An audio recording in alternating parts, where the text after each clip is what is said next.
Grabe, ang init. Summer.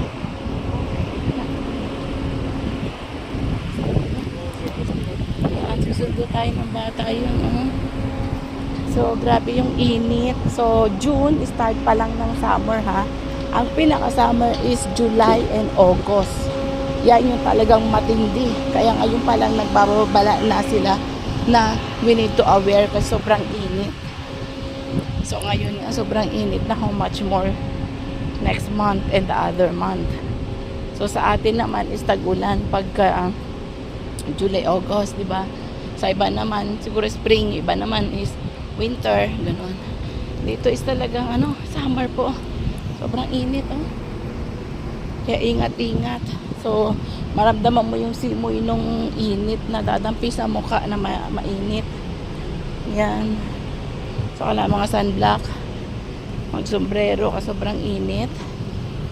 At kakaiba yung init niya talaga. But thankful kay Lord kasi pinapalakas niya tayo, binibigyan niya tayo ng complete healing.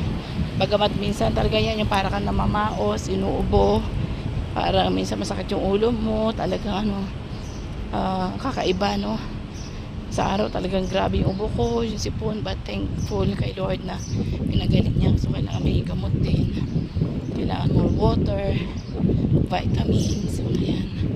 Tapos puyat pa, pagod pa, diba, sa work and everything. So, but glory to God. Siya lamang po ang nagbibigay ng kalinga, bibigay ng pag-asa, bibigay ng kagalingan. So, ang Panginoon lamang yan. Yan.